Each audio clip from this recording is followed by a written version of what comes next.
There it is. All right. And everything crashed when we went off the intro card, right? No? There goes the No, thing. everything's green. Green light is go, It's right? green. We're not We're dropping good. frames. Oh my Not dropping frames. God. We're good. It looks smooth. It It does looks look smooth as smooth. silk. Yes. Yes. Shout It's out to our Ethan's tech guru. wizardry. Dude, shout out to our tech guru, Ethan Klein, for getting all this dialed in. So even Papa Boo Bear Aaron Howell can figure this shit out with the help of my producer and co-host, Gordo G. Gordelstein. Fuck, man. Yes. It's Yes. working. It's working. Gordo, how are you? Hi guys. How you doing? How are you, Hey. Aaron? How are you? It's good to see you, bud. Oh, the thing I Good was to going to see you tell you. too. The thing I was going to tell you right before we got on, Tony Lee called me, Okay. and I told you he's been unable to be in the same room for Laura's ultrasounds because of COVID. Oh shit! I Yeah, didn't know so- that. Yeah, it's really shitty. And like I've told him on the phone, I've been like, dude, I'm mad for you.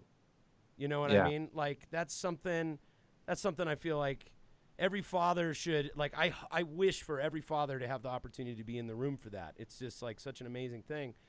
And so I was mad for him because it wasn't happening. And then he called me up and he said, because his mom's a nurse, so she's she knows a lot of the spots and the labs and the different independent imaging businesses and stuff She's like that. she's got the inside. She's got the the inside insider's track. dope.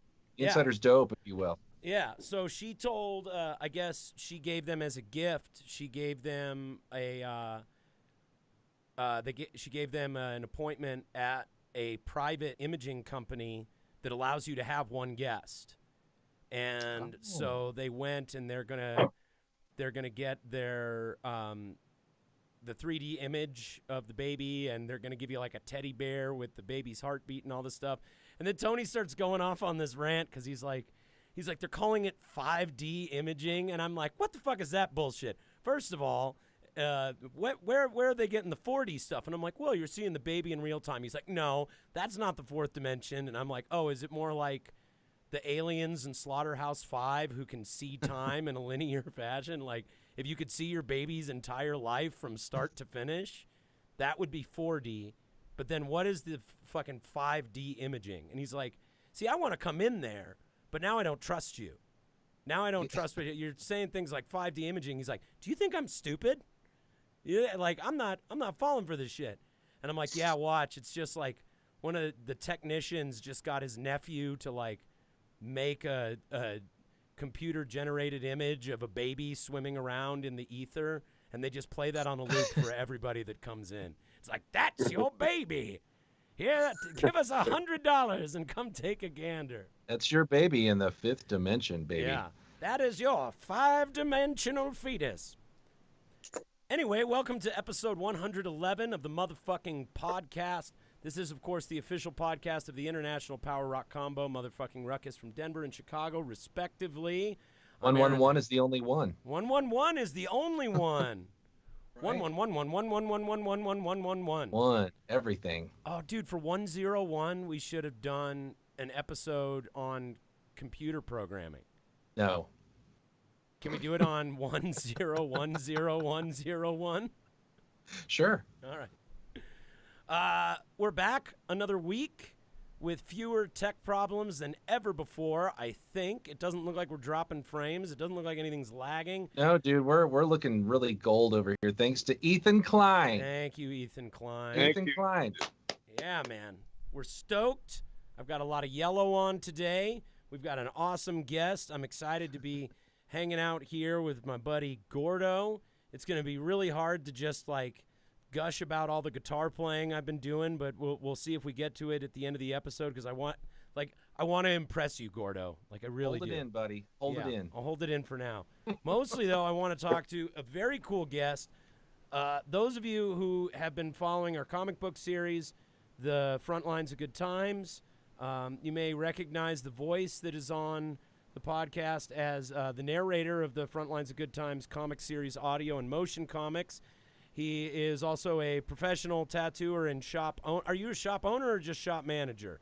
No, I don't have the misfortune of having to own any more shops. I've retired from that. Yeah, you've retired from that. So, professional Yeah. tattooer, former shop owner, producer, actor, and just all around super cool guy, and one of the older dads that I talk to for sagely fatherly advice. Please welcome to the show, my man, Bobby Lee Black. Thanks for coming on the program, Hey, man. Yeah. what's happening, everybody? How you doing, my man? I'm doing outstanding, man. I really am. And I want to thank you right up front for being willing to let us use your music on my movie that I'm producing. Absolutely. I still need to read the script. Sweet. I still need to read the script, but dude, I mean, when you called me and asked me about that, it's a no-brainer. Of course, I would do anything to help out anything that you're working on. Well, I really appreciate that. Yeah, of course, my man, of course. And so just so people know what we're talking about, let's jump right into it and talk about the film that you're working on, because it started as a short. Well, I'll just let you give the background on it. So why don't you tell us a little bit about what you're working on? Well, about 2.5 years ago, my partner Idolo and I started the Chamber Piece Films production company. And we had a tattoo shop comedy series that we were working on. And we shot the first pilot episode with no actors, basically. It was just me and a bunch of kids I was working with. And it went really well. It was really well received on social media. It was really well received on YouTube. People really wanted to see the series. They wanted another episode. But we couldn't get it funded, so we had to shelve the project. Well, we flash forward 2 years, and we've got a full-length feature film based on the same kind of premise with the same characters. And I enlisted a bunch of folks that I've done a lot of projects with. We've got a cast of 33 now with 26 backgrounders on top of that. Oh, wow. And a crew of 10. So we're ready to rock and roll. The basic premise of the movie is it's a comedy that takes place with all the shenanigans and hijinks that go on in a tattoo shop. Right. Basically, there's a new tattooer and an old tattooer. They don't get along real well. They are constantly doing stuff to each other. The new tattooer's fallen in love with the piercer. I'm dying, and the landlord's trying to kick us out all the time.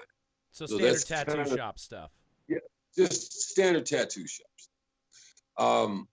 It's pretty funny. Everybody that's read the script so far has really enjoyed it. We had a really good table read just recently where everybody was laughing out loud and having a really good time. We got the Enigma for the movie. I don't know if you're hip to the Enigma, but he's that blue guy with all the puzzle pieces on. Yeah, we talked on the phone about that, and Gordo and I think Gordo has probably had about the same experience with the Enigma as I have, which is he was a regular around Three Kings when I was working there, and when Gordo was hanging around there a lot more after he moved out to Denver, because he was doing the Enigma was doing his weekly freak show there for a bit, and he was getting booked on events, and he was really hanging around in the Denver scene. He decided to move out here. If I remember correctly, he moved out here because it's got an international airport, and like he needed to go somewhere with an international airport because of all the touring and traveling and for hire stuff that he does. But, you know, he fell in love with the scene, and he fell in love with the weather, because we have amazing weather here. Don't tell anybody else who isn't already here, but yeah. But I've always found him to be a super great guy to work with. I mentioned when you and I were talking on the phone, the Enigma is the guy who really lit a fire under my ass to get the band over to Europe. You know, I'll never forget this. I was backstage at Three Kings in the green room. We were doing a show together. I want to say it was one of the Monsters of Mock, and he was hosting it. It was actually, because it was the year we did Dios Mijos, which was our Dio tribute. And the Enigma was hosting the event, and we're backstage, and I was just talking about, gosh, gee golly, I really wish I could get the band to Europe, and da-da-da-da-da. And he just looked at me and, like, gave me this very serious and intense look and was just like, he's like, so do it. Go do it, man. Go take it. Fucking, like, he's like, be a man, take it, do the thing, you know, go out there and get it. And he was just like, just call up venues, just research places, say, this is what I do, this is when I'm looking to come, this is what I normally get paid, and just keep calling and sending emails and put in the work and get your ass over there. And I'm now, obviously there was a lot more that went into it, but he was really like the Mickey to my Rocky in getting over there. You know, just that like little pep talk got me like really fired up to get over there and do it, because he broke it down as just a very simple process of steps. It was really cool. But that's great that you just kind of, how did you come to get connected with him? Actually, my publicist put me together with a guy that did his comic, and we got connected through him, and we're really glad to have him on board. I mean, he's a pretty big star. You know, he's done a lot of TV, he's done some film.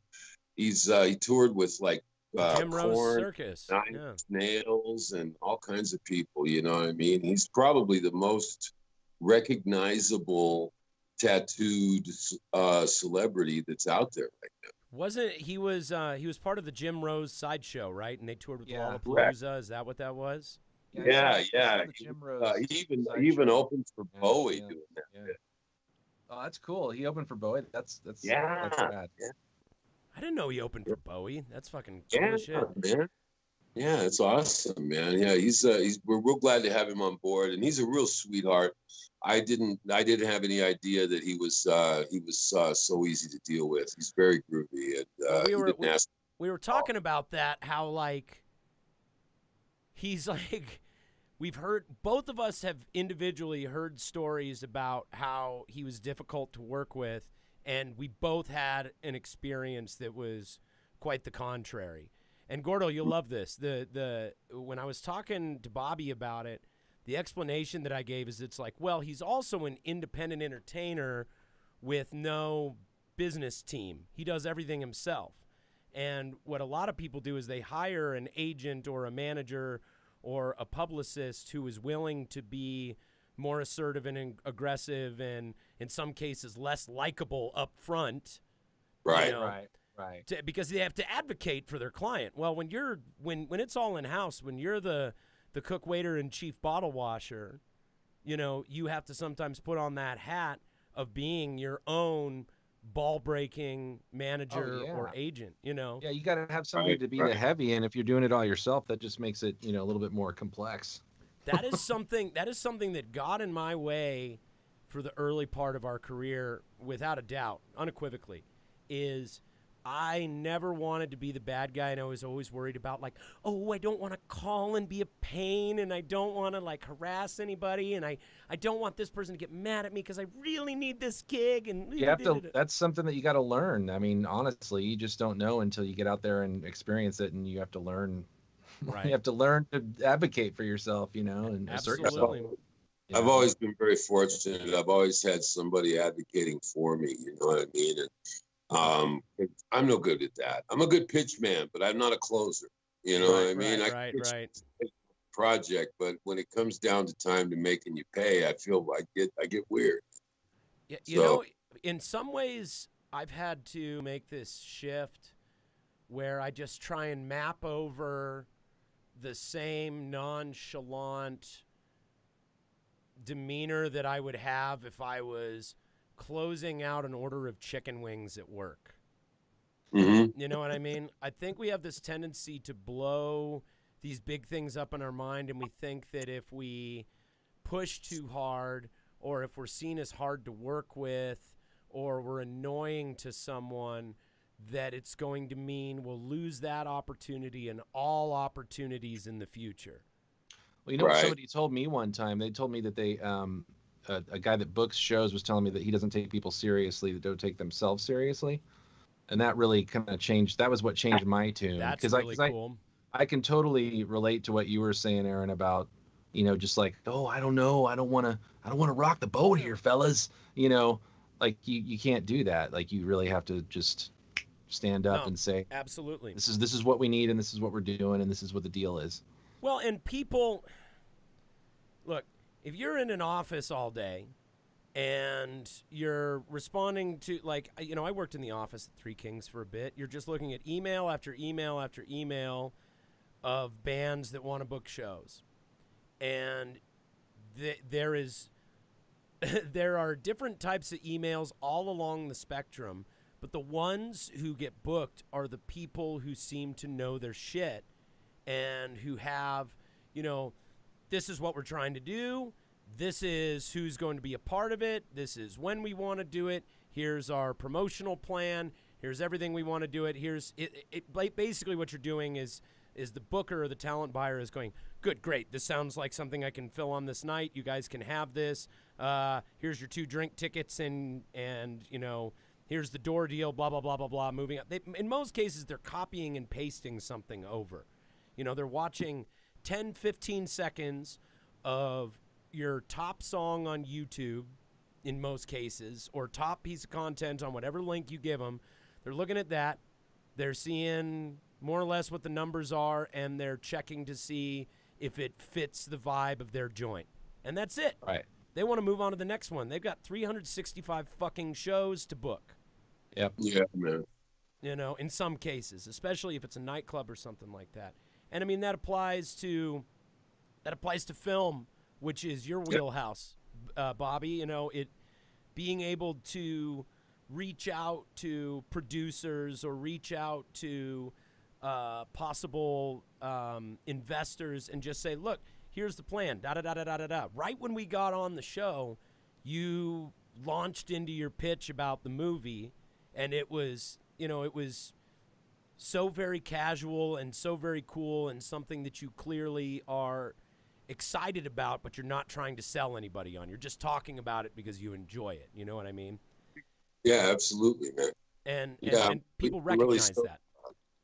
I'm really stoked about the project. I would not have taken on the producer role had I not been really, really stoked about the project, because producing is awful. Right. It's not something that I want to do.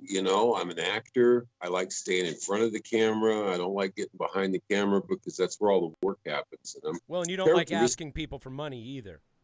Oh, I hate that. Clear. And that's what that's pretty much what a producer has to do is like run around and ask people for money all day. All day long.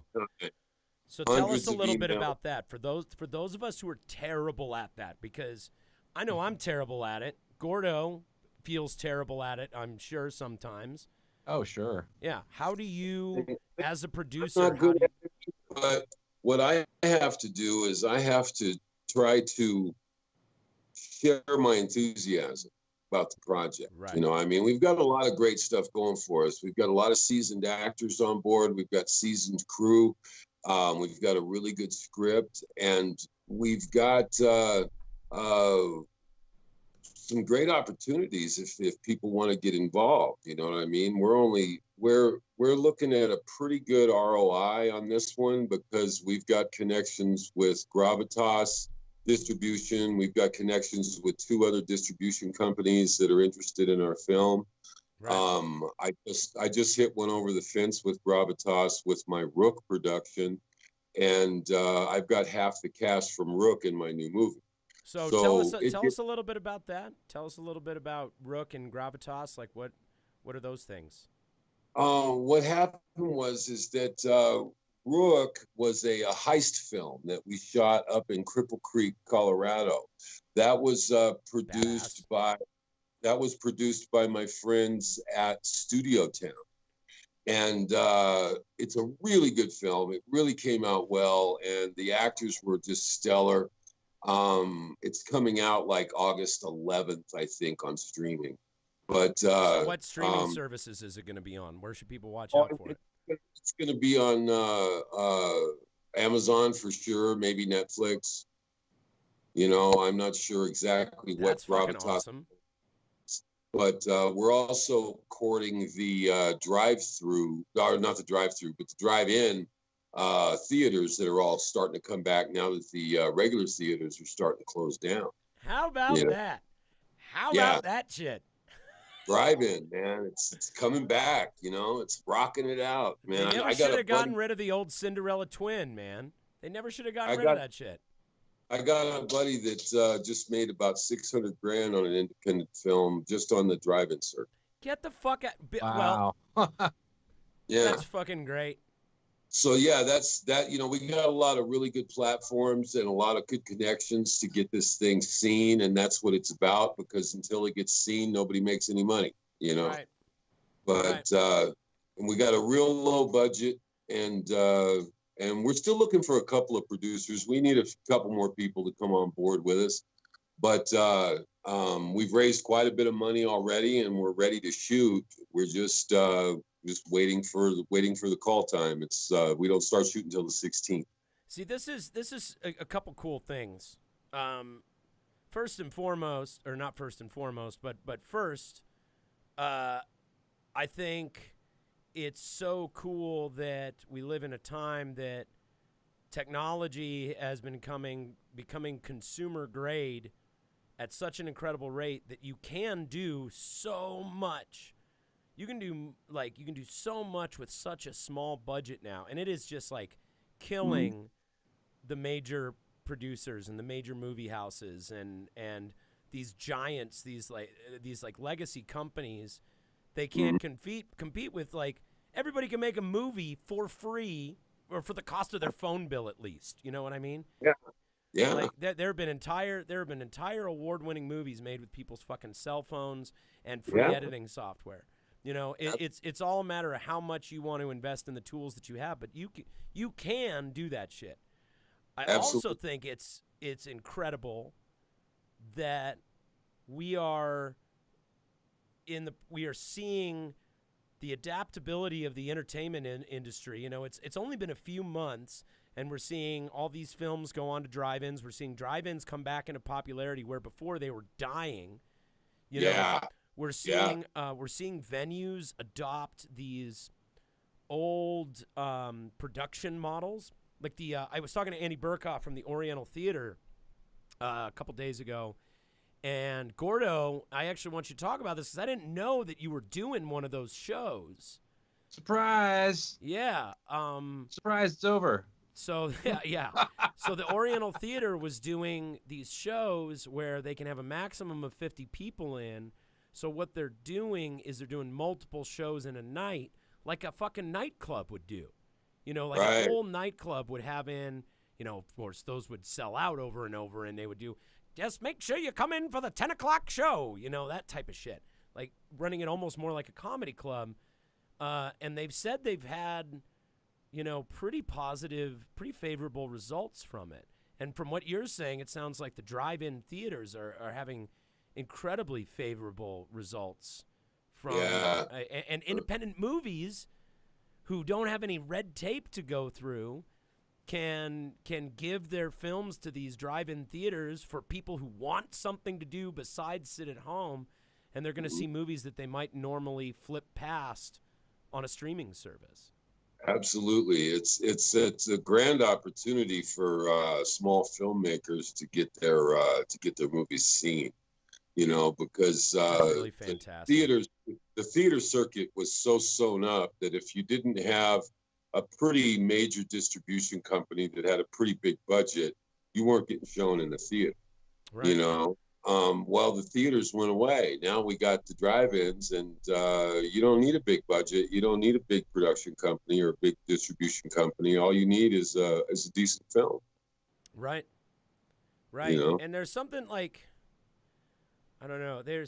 I've heard the term choice paralysis before, but the the overabundance of content that is out there, it's like you think about all the stuff you could potentially be missing out on. Like if the films that you grew up loving had come out today, they might have just flown under your radar because they wouldn't have even come in front of your eyeballs. You know what I mean? Because there wasn't come in front of your eyeballs. That's hilarious. It's a democracy of goods out there. It's a democracy of goods. Yeah. It's crazy. So, another interesting thing on this same, sort of in the same universe, is we share a publicist.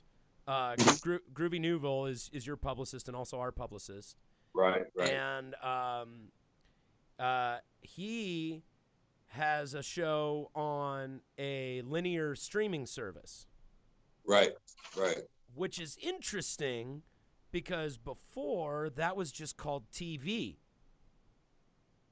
You know what I mean? Just like you would turn it to a channel and you, or what is it? It's a non-linear streaming service is what they call it, or linear streaming service. I'm not sure which one it is. Right. But basically it's like, instead of going and watching piecemeal content and selecting it, there's actually a demand for programming where people can just turn on your network and just watch and see what you put on. They want someone else to curate content for them. They're like, there's too many things.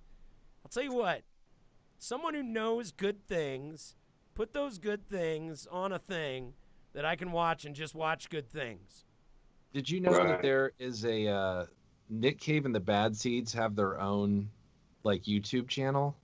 No fucking way. That's awesome. Yeah, it's been playing since March, since this thing started, actually maybe even earlier, and it's just like it's all Nick Cave and the Bad Seeds content. That's like, rad.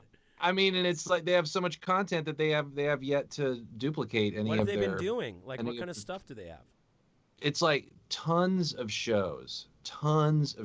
Like, there's a shitload of shows on there, videos, anything that's related, like peripherally or to Nick Cave and the Bad Seeds is on there. It's like it's pretty crazy. You just leave that going. Just leave that going as you're going to sleep. Yeah. Have some nice dreams. Really nice dreams. That. I really want to go see Nick Cave live. I've heard nothing but good things. Oh, he's great. What were you saying, Bobby? Oh, I was just saying you could really wake up in a bizarre state of thinking going to sleep in Nick Cave. Oh, yeah. I can only imagine. For sure. Yeah, man. So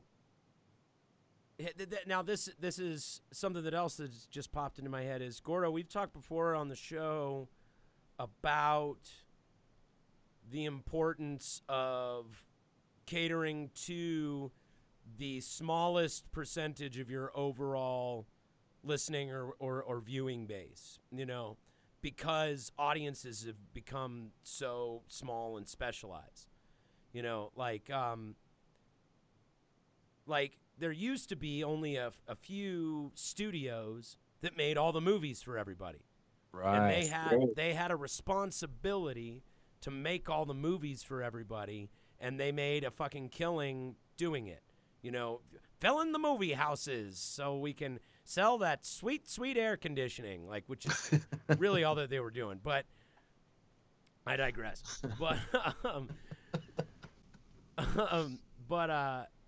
But now it's this opposite thing where they have grown to be dependent on the lion's share of the viewing audiences, but now it's like everybody just has these relatively smaller specialized audiences. And so how do you think that has affected the independent film world? Do you think it's largely been a good thing, or it has been something that is a huge hurdle for the independent film world? I think that it's a tremendous boon. I think that what's happened is, because you have these small specialized audiences, there's more of them. And since there's more of them, there is more room for content. Right. You know what I mean? So, where you might not have been able to make a document, like a friend of mine just made a documentary about Dungeons and Dragons and that whole lifestyle. Right. And it's doing really well. With that specialized audience, it's doing really well. I have a specialized audience with my film. It's a tattoo comedy. I've got 3 layers of audience. I've got the tattoo industry, which is the 6th largest growing industry in America. Right. I have the tattooed people, and you're 18 to 25. What was it? 70% of 18 to 25ers got a tattoo. And then I've got all the guys that were watching Miami Ink and all that. Right. That was 6 seasons of a hit TV show that spun off into 3 more. And now there's another one, Ink Masters, that my friend David's on. Right. And it's blowing up and it's doing fine, you know. So we've got a built-in audience, and so those segmented audiences, I think, have the potential to give us more content than we ever had before. Yeah, and it's like the way I try to look at it is it's like, you know, it's easy to get the feeling of like, well, nobody's watching our stuff. It's like, well, not nobody, not everybody, but not nobody. So who is? But your audience is. But your audience is, right? Yeah. And you look at something like tattoo-related content, for example, right? Like, not everybody is watching that shit. Not everybody is watching it. But enough people are watching that specialty content to keep it alive, to keep it something that advertisers want to get into just for the viewer acquisition level itself, you know, just to get the placement. You know, they know enough people are watching it.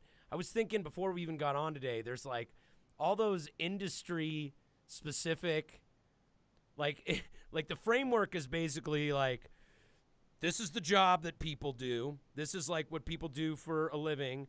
This is the specialized drama to their vocation and some archetypal and stereotypical interactions that they have in that context.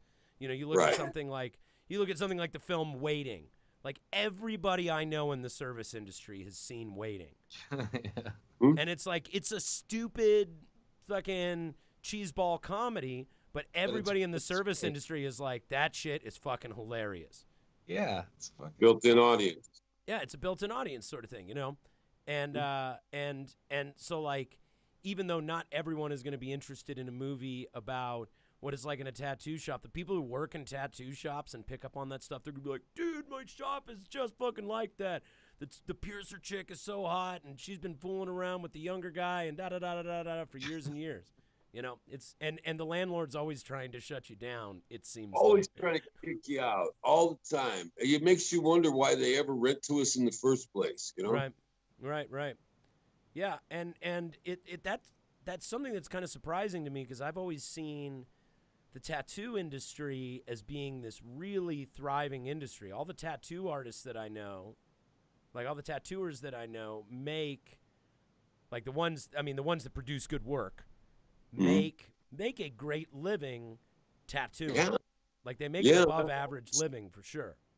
I've always made an above average living, and being an 8th grade dropout with a questionable past, you know what I mean? I don't have a lot of employment opportunities out there in the square world, but it's always taken care of me. I've raised 4 kids. Square world, man. I've raised 4 kids and supported 5 wives, you know, so it's okay. 4 kids and 5 wives. Wow. Yeah. Okay, so let's talk about your questionable past. Let's question it. All right. You said we're able to question it. Let's question it. So give us a little bit about your background, how you got into tattooing and how you got into film and acting. Which came first, the chicken or the egg? Tell me about it. Tattooing came first. My Uncle Eddie taught me how to tattoo when I was 16. I was drawing on my pants. He walked through the living room. He punched me in the head for drawing on my pants. And then he told me that he could teach me how to make that into a living. And he taught me how to tattoo. So really, that's just been like that. Just like that. And so I quit drawing on your pants, you dumbass. Yeah, draw on people's flesh with needles and get paid for it. Let's do this, you know.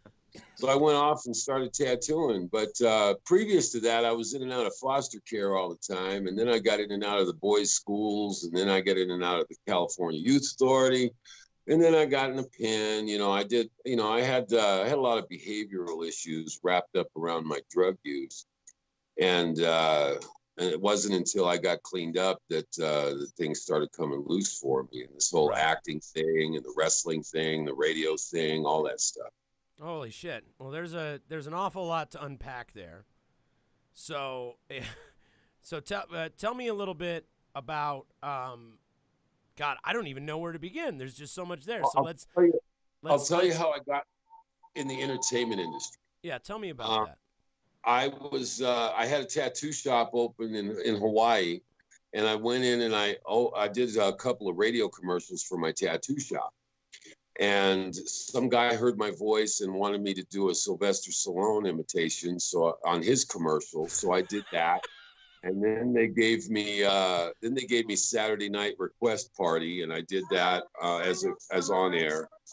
And then I went over to morning drives, and then I landed in afternoon drives. And I was a pretty well-known DJ in Hawaii, and this wrestler came back to Kona and decided he wanted to open a gym. His name was Brian Adams. He was the Crush, and he talked to me. As opposed to the Brian Adams that many young girls of the 80s and 90s had a crush on. No, not that one. Not that. The Crush. Same one that did the duet with Tina Turner. Not that guy. Not that guy. Not that guy. So he talked me into wrestling, and I went on board, and I went to school, and I started being a pro wrestler. And then you were a pro wrestler? Oh yeah, man! I did that for 3 years. I was big as a house. I thought you meant you were announcing the game. Announcing the matches. I put on 120 pounds and got in the ring. Yeah. Like okay. So tell me about. This is where we're gonna go. All right. So tell me about your wrestling career. Let's talk about your wrestling career. Like, where are your fights? Like, is it like? Can you talk about kayfabe? Like, can you?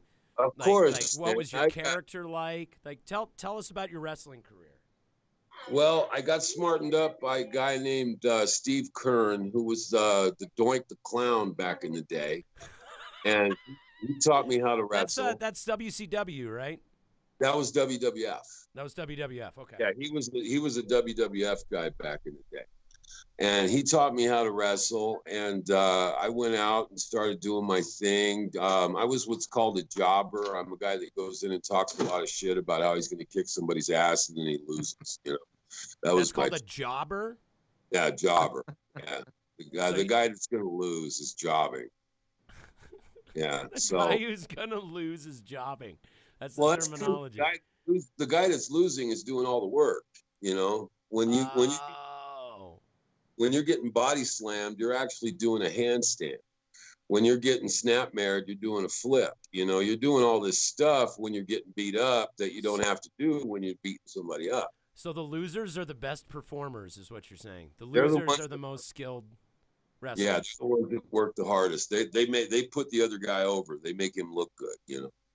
No fucking So way. I did that for a few years, and then I realized that promoting was where the money was at.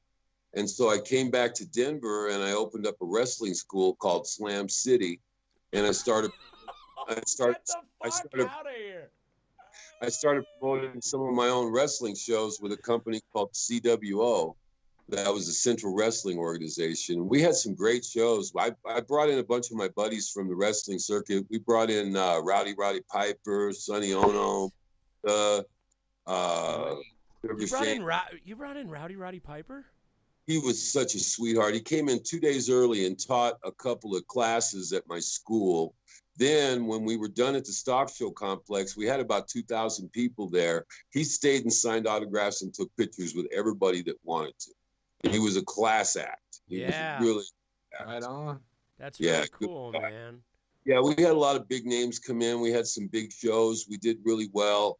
Then that was in California, or was that here in Colorado? I was here in Denver. That was here in Denver. So were you traveling, or were you like, okay, so when you were wrestling, were you doing the traveling show thing, and then you opened up like basically a hub here in Denver, right? Right, yeah. Back then when I was working about 260 days a year. That's how much I was on the road. God, fuck. That's hard on your body, man. Only time I was home was when I got hurt. You know what I mean? That was it. You know what I mean? Any permanent damage from wrestling? All banged up, man. I tell you what, I've had 12 broken bones and 5 dislocations wrestling. And what blew me out of the water was a bruised brainstem. I went off a ladder on my head. A bruised brainstem? Yeah, man. I had a hematoma in the brain. Dude, I've heard of like, oh, yeah, he can't come to work. He bruised his tailbone. Oh, that sounds terrible. But it's like, I bruised my brain stem. I'm gonna need to lay on the couch for, the rest of my life. Yeah, it Christ.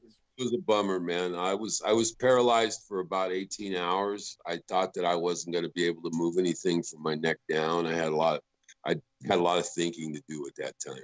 Let me ask you, do you think you experienced any CTE type of damage? Definitely. Definitely. Yeah, definitely. So what have you noticed in terms of the neurological I mean, besides the damage to your body, like, what have you noticed in terms of the long-term neurological damage? I've got a lot of blank spots in my head. There's a lot of things that I don't remember. Oh. There's things that my time is no longer linear. It's more like it either happened the other day or it happened a while back. And sometimes I'll be telling a story about the other day and my wife will tell me, that was like 3 years ago. What are you talking about? Oh, shit. Yeah. Time's not real linear anymore. And, everyone, like I got a GPS on my dashboard because about 3 or 4 times every time I'm driving home, I lose my way and I get panicked thinking that I don't know where I am. You know what I mean? So my brain's scrambled. I got a little scrambled. So let me ask you something. Because the CTE conversation is a very controversial one in the world of contact sports, and we hear a lot about the conversation around football. We've been hearing a bit more about it around wrestling since all the wrestler documentaries have been coming out and things like that. Sure. What is your feeling on the way the industry has dealt with CTE in the wrestling world? Like, do you think they have a greater responsibility, or as a wrestler, do you think that you assumed a certain amount of risk and you knew what you were getting into? Like where do you sit on all of this? Because I'm very curious. Oh, wrestling, characteristically as a wrestler, you're treated like a circus animal. Right, okay? I've heard that. You just do what you're told, keep your head down, you don't stir up any shit, and as far as their responsibility with CTE, I don't think that they've stepped up to the plate at all. Right. Basically, if you get a serious head injury, they just fire you. Oh, yeah. Because they don't want to take the liability of you get the second one and getting debilitated. Isn't like Vince McMahon, doesn't he, like the big gross thing that he did, isn't it like he considers all wrestlers to be independent contractors, and so they're not like... Right, they're independent contractors. Yeah, they're not considered employees, so he has like zero responsibility to them at all. It's like zero. Right. No responsibility. You're a private contractor. You carry your own insurance. The only people that will insure you is Lloyd's of London. Lloyd's of London, that's the insurance company that will insure wrestlers? People that will insure wrestlers, man. That's unbelievable. It's because it's not when you get hurt, it's how often and how bad, Right. So they'll insure you, but, it's going to be $500, maybe $800 a month, Right. Yeah. Well, I wanted to let you know you're not actually on a podcast right now. Your wife actually hired me to just bring you on some cameras and record this so you'd at least remember this conversation forever. And you can go back and reference it. And thank her for that. And because I don't remember it. Dude, that's fucking wild shit, man. Yeah, I had no idea that you did the wrestling thing. That's crazy. Yeah, man. How long did you do that? What period of time was this? 3 years. 3 years in the 90s or what? Early 2000s. Oh, in the early 2000s. Wow. Mm-hmm. And are you tattooing this whole time you're doing it, or are you taking a break from it? No, I didn't do a lot of tattooing during that time because I was so big, I was like 300 pounds. I had 22-inch arms and a 56-inch chest, Jesus fucking Christ. Wow, man. Oh my God. My hands were so the real fine motor control wasn't there, Right. because I was lifting weights so much, and I was on so many steroids that I couldn't keep it together to tattoo very, Right. you know. Right. Yeah. Fucking Christ, man. Wow. So you Insane. you said you were on steroids. You were juicing at that time too then. Oh, off the chain. I went from 160 pounds wringing wet to 300 pounds in about 2 years. Yeah. Wow. Yeah. Did any permanent damage from the steroid use? Oh yeah, my liver's shot, you know, and I got a bad ticker, you know, but Damn. yeah, that stuff is, it's not about if, it's about when and how bad, you know. Did it make It's your gonna voice get you. deeper? Like, did you used to be like, "Hi, I'm Bobby Lee Black," and then Yeah, I used to be like and then you're 5 like, foot. "Hey, I'm Bobby Lee Black. What's going on?" No, it didn't make my voice deeper, but it did make my balls smaller. What? Yeah. Wow. Yeah. It's like the Crazy whole stuff. rest of your body grew, but your balls stayed the same size. Is probably what it was. Yeah, maybe. Wow, man. It was a hoot. It was probably 3 of the best years of my life. I had a ball running around the country, acting like a rock star, being on TV every now and again, hanging out with famous people, messing around with groupies. It was a hoot, you know. So you don't have any regret about it. It was a totally wild, awesome time. I don't have any regret about. I don't have any regret about any of the things I've done, good or bad, you know, because they've all led up to me being who I am now, and I kind of dig me. Yeah, you know, and I mean, I like to say the same thing, but I have regrets. You know what I mean? Like, I have things where I feel the emotional twinge of regret. Like, I have things that I would rather not I had done in my life, but I have to like reconcile them by saying, well, I wouldn't be where I am if I wasn't, you know, if I hadn't gone through those things. But you say that like you just don't have that regret about it. I've got one regret about one endeavor. I wish I would have never joined the Masons. Okay. Wow. What led you to become a Mason? Like a Freemason? Like you became a Freemason? I was 32nd degree Mason. Yeah. So what got you into the Masons, and what was the experience that, like, tell me a little bit about that and what led to you losing interest in that? One of my buddies was a Mason, and I always was hitting on him about questions about the Illuminati and all that stuff, you know, and he'd always tell me, well, if you want to know, come on in, you know. And so I went on in, and I took the first 3 degrees, and then I went on to the 32nd degree and learned all kinds of shit that I wish I didn't know. Oh shit. So Yeah. that's why you regret joining the Masons, is because you learned Such a bunch as? I was as? There's a lot of stuff that I won't tell because the bottom line is it wrecked me.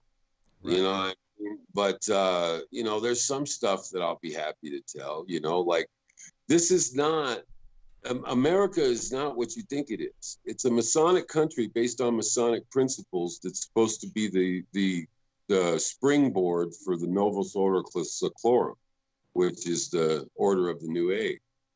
So we call ourselves a country based on Christian principles, but we're not. We're a country based on Masonic principles for a Masonic plan that started out with. I've heard that perspective before. True story. Sure. It's a true story. I don't mind telling that. But there's a lot of stuff that I learned that messed up my head, man. I was better off before I knew. And that's the problem with knowledge, is you don't know if you want to know it until you already know it. Right. And there's some things like that you've seen that you wish you could unsee, you know, and not to derail the seriousness of the conversation, but like 2 Girls, 1 Cup, I wish I had never seen that. You and me both. You know what I mean? Yeah. I was a better man before that. Right. Yeah. Right. Yeah. But it's, and I will say this about the perspective of the Mason country, Masonic principles and whatnot. I would say that the structure of certain systems is definitely based on Masonic principles, but then you also have the influence of all the different people who were here and who came here who have functioned within that system. So, you also have these puritanical elements that are seeping into that by the individuals who find their ways into the structure. I just don't feel like something can like a Masonic structure can go completely untempered by the other people that are coming into the system. You know what I mean? No, it's just like putting pepper in soup. You put some pepper in soup and it changes the complete structure of the soup. Right. Or put a little bit of salt in it. It changes the flavor of the soup entirely. Yeah, I had a friend who was in the Masons, a friend whose dad was in the Masons, and I asked about it, and he gave me some books to read, and I never, I was a 17-year-old kid, so I was like didn't pay attention to anything, so I never cracked him open and never got into it, but I was always really curious about it. That's really interesting. So how long did you do that for? 7 years. 7 years, and this is before or after wrestling?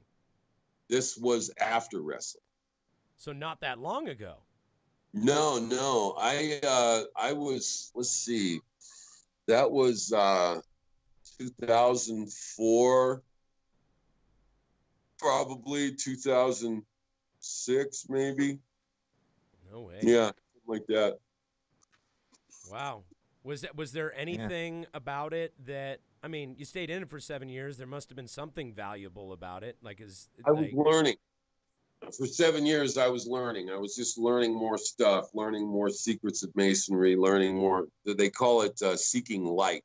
Right. I was learning more stuff, and once I got to the 32nd degree, I kind of slammed on the brakes because I realized that I was going in a direction that I didn't want to go.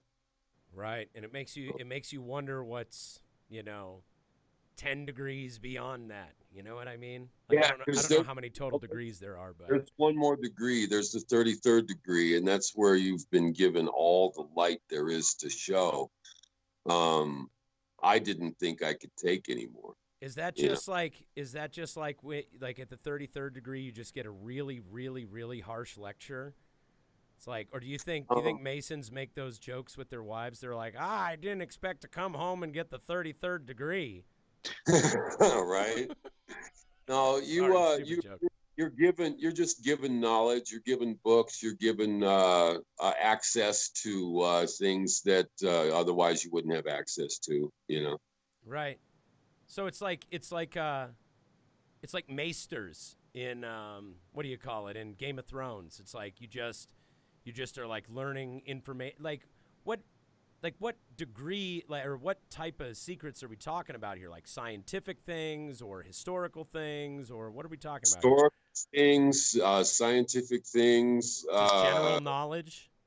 Yeah, it's things that have been hidden from man for different reasons. Things that have been hidden over the years from mankind because of fear of negative responses and so forth. So okay, let me just play the skeptic here. Okay. And just say, wait a minute. I have a question. Is there a certain kind of dagger that can kill Donald Trump? That's really all I want to know. Anything with a point on it. Anything with a point on it. Yes. Yeah. Well, unfortunately, just go old school. Fortunately, all the people with a point were taken out before the primaries, so we may not be able to get rid of him. Sorry, that was trying to be topical, and it didn't quite register. That's what you need the knife for. That's all I'm saying. Yeah. You need it's called the Ianti dagger. I mean, like you get it from a guy named Sardam Nomspar, and you have to find a plucky big city cop by the name. Oh God. What was Eddie Murphy's character in The Golden Child? Oh, God. Oh, I wish I remembered. Dude, I watched that movie like 100 times when I was a kid. That was one of my so good. favorite. That was one of my favorite movies, man. I want the knife. I want the knife, please. That's fucking Bobby. That is some wild shit, man. Okay, so playing the skeptic. All right. Mm-hmm. if it's all secret knowledge, but it's all written down in books that you read when you become a Mason, you like purchase these books. So it's not it's information that people can get their hands on. Like it's probably all on the internet, right? There's a lot of it on the internet. Yeah. What prevents the information in totality leaking into society and everybody knowing it and it becoming either common knowledge or being refuted in some way? Like what prevents that from happening? Like what keeps it a secret? What maintains the secret? The way it's written is one of the things that keeps it from getting out, because what it is, it's written in with a thing called letter prompting, which is the first letter of every word in a sentence, okay? And that is taught to you by voice, by another Mason teaching you what those letters stand for. And then you memorize those sentences based on those first letters of those first words.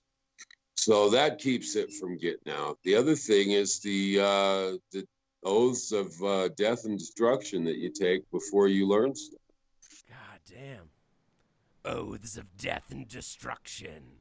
Yeah, every degree of Masonry comes with it a secret and a penalty for divulging that secret. And often the penalty is having your throat cut or having your guts pulled out or something like that.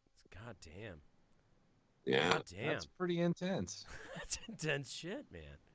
I don't guard any of those secrets anymore, except for the ones that I wish I didn't have. Those Right. I guard. You know, Right. but the rest I don't guard any of that stuff. I talk about whatever, you know what I mean? It's all good. I don't think they're gonna come kill me. And if they do, what a way to go. I got killed by Masons. I mean, he fell down the stairs and landed on the Yanti dagger. Yeah, he fell down the stairs, he landed on a dagger, and then he cut his own head off. Yeah. All right. So Plausible. now I want to know on a completely different thing. Tell me when radio is happening. When's your radio career happening and all this? In Hawaii? That started in Hawaii. That was in the 90s, man. And that's what started the whole thing. And then back when live terrestrial radio was still like it was still like a huge gig, man, right? Yeah, it was still happening. We were live. I was playing records. I was playing CDs. I was playing reel-to-reel tapes. No fucking way. Cool. We bought the first CD burner in the state of Hawaii for our radio station. It cost $5,000. Holy shit. Fuck. And it burns CDs in real time. So if you had an hour-long CD, it took an hour for it to burn. Yeah, man. Yeah, Yeah. man. I remember that shit. I remember that shit because, like, you would go to a recording studio. Like, some of the first records we did, you'd go to a recording studio, and if you wanted a CD, it was basically like, it's like, hey, can we get a CD of everything we just did? And it's like, yeah, for sure. Yeah. I'm going to have Come to back bill in you. 5 hours. Yeah. By the way, I'm going to have to bill you for this time. But we can sit and hang out if you want. We just, there's no point in us doing anything else because the CD's burning. Yeah, you're just sitting there waiting for the CD to burn. It's like, oh my God. That's fucking funny, man. Yeah, That's but funny. I had a ball, man. I was playing this peculiar mix of music called island rock, where it was old R&B, classic rock, current rock, and reggae. So you were on like Nice. the island rock station. So it's just now are these songs that have all these different influences, or is that just like the mix of different genres that were on? That was the mix of different genres. We had all that stuff. It was Okay. really So what's the Hawaii radio scene like at this time? Like, are you like which shift are you working? Are you the morning guy? Are you the night guy? Like, what are you doing? Are you jumping all over? I started out as the night guy. Then I went to the morning guy, and then I went to afternoon drives. That's where I landed. So, okay. Wow, you did it all, man. So when you did the night stuff, were you like doing the like, hey, this is Bobby Lee with the. What was your DJ name, by the way? Bobby Lee was Bobby my Lee? name. Yeah, this the is Black. Bobby Lee. This is the night shift with Bobby Lee. Yeah. I used to do. You're listening to Island Rock, Y101.5 FM, KEOY in Kealakekua. I'm Bobby Lee, and I'll be hanging here all the way with you until the 7 o'clock when the Polynesian Pirate takes over the airwaves with 100,000 watts of Polynesian pumping power. And it's all going to happen right here on Island Rock, Y101.5. That's Yeah. That's great. He still does the thing. Did you play a lot of yacht rock? Did a lot of what? Yacht Did you rock. play a lot of yacht rock? Yacht rock. I guess like Michael McDonald, Hall & Oates. Captain and Steel. No, I didn't play a lot. Seals and Crofts. No. The Doobie Brothers. A little bit of Doobie Brothers. Ace. No. Player. Pablo Cruz. Pablo Cruz. I don't think I can ever be held responsible for playing a single Pablo Cruz album. So yacht rock is the term for music that Generally too many white saxophones. yuppie guys in boat shoes and Miami Vice shirts and pleated khakis with sunglasses on their heads and sandy blonde hair and sweaters wrapped around their necks listen to while they do pounds and pounds of blow. I think you pretty much nailed it right there. Oh, you know what yacht rock is? It is the film The Wolf of Wall Street. That's what yacht rock is. That's what yacht rock is. That's what it is. Yeah, man, totally. But it's, I mean, it's awesome music. Nailed it. So Nailed it. it was the 90s, so they did everything, like all those genres in one place. That seems kind of unique for a radio station during that time. I could go from Nirvana to Bob Marley and then bounce back to James Brown and then throw in some Leonard Skinner and there was very little parameters. You know what I mean? That's my type of radio station, man. That sounds pretty cool. great. It sounds like a great playlist. Like, so do you think that was because Hawaii was an underserved market? Like, do you think there was just fewer stations that were broadcasting, or did you guys have a comparable amount for your population there? We were the only radio group in Hawaii. Now, there was a couple of other stations on different islands, but we were the only statewide radio group in Hawaii. And Hawaii is a very eclectic place. You know, there's so many people from so many different backgrounds and so many different tastes in music that in order to serve them, you really had to dig deep, you know. I mean, they taught me more about music than I ever taught them. You know, they turned me on to all kinds of stuff I didn't know about. Right on. So when were you partying more when you were a wrestler or when you were a radio DJ? I was clean and sober for 25 years, all through my entertainment. Shit. I completely clean and sober. I only started smoking pot in the last 8 years. When did you? So, how old were you when you got clean and sober? I was 23. I think. That's young as fuck, dude. Yeah. I had rode pretty hard previous to that, though. I'd landed myself in the joint behind my drugging and drinking. But I gave it up when I was about 23, and I only picked up pot about 8 years ago. That's all I do. I don't even drink. I'm a big fan of harm reduction. You know what I mean? Like, there are diehard recovery people who would look at the way that I live and they would say, you are not sober. And that's fine. You don't have to affix that definition to me. Even aside from that, even if it doesn't agree with that definition, what I can tell you is I'm not blacking out. I'm not passing out. I'm not crashing cars. I'm not going to jail. I'm not getting into fights. I'm not getting into arguments with people I love and then regretting them the next day. I'm not, pissing myself. I'm not puking on myself. I'm not putting myself and others in harm's way like I used to when I drank and did cocaine. Right. Yeah. See, and You that know was what I me, mean? man. I drank and I did speed. I ran roughshod through people's lives. Right. And I don't do any of that anymore. You know what I mean? And It's I'm amazing mind. how it stops happening when you stop doing that specific behavior. Absolutely. Like I'm a firm believer in the idea that there are certain chemicals, and chemicals all interact with different things different ways. Mhm. Different people different ways.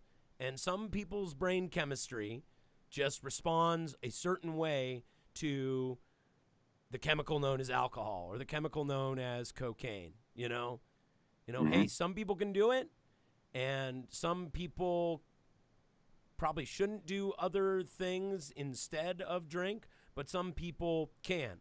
And the way that I interacted with those chemicals was dangerous.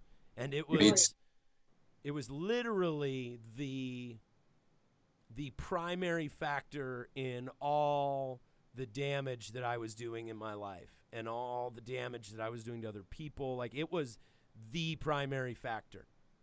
Sure. And I I smoke, understand. I smoke pot now, and I take hallucinogens a couple times a year, and there are people who don't agree with that within the definition of sobriety, but man, there's a world of difference, and the greatest and most egregious harm no longer happens because I stopped doing the other thing. Like I don't worry about smoking pot creating a situation where I'm going to do irreparable damage to my life and the people that I love. Like no harm is going to come to my son or my partner, my wife, if I smoke pot and take hallucinogens twice a year. You might gain a few pounds here and there. Hey, chicken that's wings are going to be responsible generally for me not gaining healthy. a few pounds. Have I told you about the Fotum 15, Gordo? The what? The Fotum 15, FOTM, Fire on the Mountain, the Fotum No. 15. Oh, is that just the required the required amount that you take on when you get a job when there? you start working there. And then I was joking about that last night, and one of the general managers there was like, it's more like the Fotum 50. Like, you're basically eating chicken wings every single day. Like, he's like, shit. you're going to get fat as fuck. I'm like, God damn it. So I don't think they're the so pot, good. Yeah, I know, it's so good. So I don't think the pot has as much to do with it.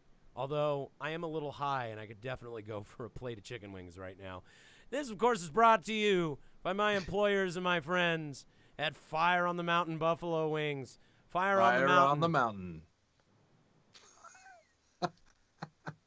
I'm looking directly into the camera with the sticker on my cup. You guys are just looking at me. Fire on the Mountain. Yeah. Anyway. Yeah. So next thing I want to know about, Bobby, is when you by the way, to just tie up the conversation we were just having, serious congratulations on 23 years. And in my opinion, the years that you've just been smoking pot totally fucking count. And if anybody tells you otherwise, they're welcome to their opinion. But Yeah. their subjective viewpoint of your subjective experience, it just doesn't enter into it, I'm afraid. Well, there's two different definitions for sober in the dictionary. One is a state of mind. The other is a state of Abso-fucking-lutely. And a sober state of mind is a rational and a cognitive way of thinking. Right. I mean, as opposed to being, all screwy and being all drunk. So it's not just about the body being sober as much as it is the mind. And the way I look at it, if something isn't taking you somewhere you don't want to go, then it's okay. The other thing is that I look at psychotropics like marijuana and psilocybin and LSD, and there's other compounds that people could throw into that mix that would argue, like if you ever watch Hamilton's Pharmacopoeia on Vice, like they've done some interesting stuff on certain compounds that I won't get into. But for me personally, from my subjective experience, compounds like psilocybin and LSD and THC, they serve a shamanic purpose. Correct. And I have found that these substances help me to grow developmentally. That's just my experience. I mean, there's a ton of empirical research to support those claims out there, but just in my subjective experience, I know that those compounds have shown me things and helped me work through knots of personality that needed to be untied. You know what I mean? Like, I have had extremely, substantially, profoundly, positively altering experiences through the use of those chemical compounds. Dig now, it, yeah. I wouldn't recommend it to everybody. You know, I don't think you should be able to get it all at 7-Eleven. Right, right. You know, but Sarah and I have been talking about. We've been talking about consulting a professional of some sort to guide us on microdosing for mental health. Dig it. Sure, sure. You know what I mean? Yeah. Like, I won't speak for her, but I personally have struggled with, you know, depression and anxiety. Who doesn't, and who can really say that they never have, especially in the present situation that we're in? Sure, sure. Fucking bonkers, you know? And I have found that having experiences with like psilocybin especially have helped me get through those things and help put me in a state of mind where I can have a conversation with my own ego and be like, okay, come on, you can do this. We're all right. We're going to get through it. Everything's going to be okay. And I have lasting results lasting results from it. Well, And, what hallucinogens helped me with was separating myself from my ego. You absolutely. know, realizing that I am not my ego. I am not my thoughts. I stand between my thoughts. I am not my ego. I stand behind my ego. My ego is something that I created to navigate the world with. The problem is that in our Western narrative, we have turned over our emotional well-being to our egos as well. Right. And so consequently, we spend all of our time being scared by our ego to connect with other people and to do all the things that we do. That was never supposed to be our ego's job, you know? So once you separate yourself from your ego and you realize I am not that thing, you're able to identify more through the spirit and more through who you actually are as opposed to what you have become. And that's kind of my point. It's more about like having a conversation with the ego as a servant. Yeah, because that's what it is. Basically going like recognizing that your ego is a tool, that your higher self, you know, you could even call it your conscious mind versus your unconscious mind in some schools of thought, and your higher conscious mind. You know what I mean? And your higher conscious mind is kind of back there steering, and while your unconscious mind is like the body of the car, you know, and then your conscious mind is just like, I don't know, the onboard fucking computer. You know, it's nothing. Yeah. It's not nothing, but it is nothing in a greater sense. But comparatively, comparatively nothing. Yeah. Yeah. And that's like being able to, like you said, you know, kind of disassociate from it a little bit, stand away from it, and just observe it and see how the things that you're worrying about or the things that you're upset about, that you're sad about, you know, in the greater scheme of things, they don't matter, and they're all spurned from some sort of fear of or loss of love. You know what I mean? That's really it. And really, there's only two fears that all this stuff comes from. You got a fear of not getting what you want and a fear of losing what you got. Or getting what you don't want. Yeah, right. You don't want that. But every bad behavior on the planet ends up with those. Yeah. That's like behaviorism 101. Like usually, you know, you're performing a behavior in the world to either get something or avoid something. Right. You know? So like, yeah, it makes perfect sense. Yeah, absolutely. I've a great realization that was aided by hallucinogens, but it was mostly just from doing work, just exploring, is the realization that our identity drives our behavior, and that our identity is completely fluid and completely made up. It is a construct of that ego. Mm-hmm. So being able to go, okay, well, I behaved this way. I was a drunken maniac because I wanted to create an identity of this like wild man, rock star, crazy person, tortured soul, sad cowboy, a train wreck of a person, because I thought at a higher level, it's like, oh, I thought it would make me more interesting, and at a higher level, and it's like, and if I'm not interesting, then nobody's going to want to be around me. No one's ever going to like me. No one's going to ever love me. It goes to these higher levels of abstraction. And once you realize that all of that is made up, you can consciously choose a new identity for yourself. And then that identity drives your behavior, because then you're only going to do things that somebody with that identity would do. So you construct the most useful identity, and then your behaviors reflect that identity, and then your experience of the world is created by those actions, those behaviors that you're taking, as opposed to the opposite that many people would say, which is things happen to you, it causes you to behave a certain way, and then that creates the identity of who you are. That's certainly how we punish people in our penal system. You can always choose how you react to whatever's happening to you as well. Right, exactly. That's something that you don't. Some people, you're not taught that. Well, yeah, and that identity. But you have that choice. That identity makes it really easy to make those choices, because it's like, how would this type of person respond in that situation? A lot of times when you run into people who are really quick to get in a fight, it's something that they think that they're supposed to do. It's something that they've associated with their identity, whether it's the identity of being a man, or the identity of being an American, or the identity of of strength, or the identity of being an asshole.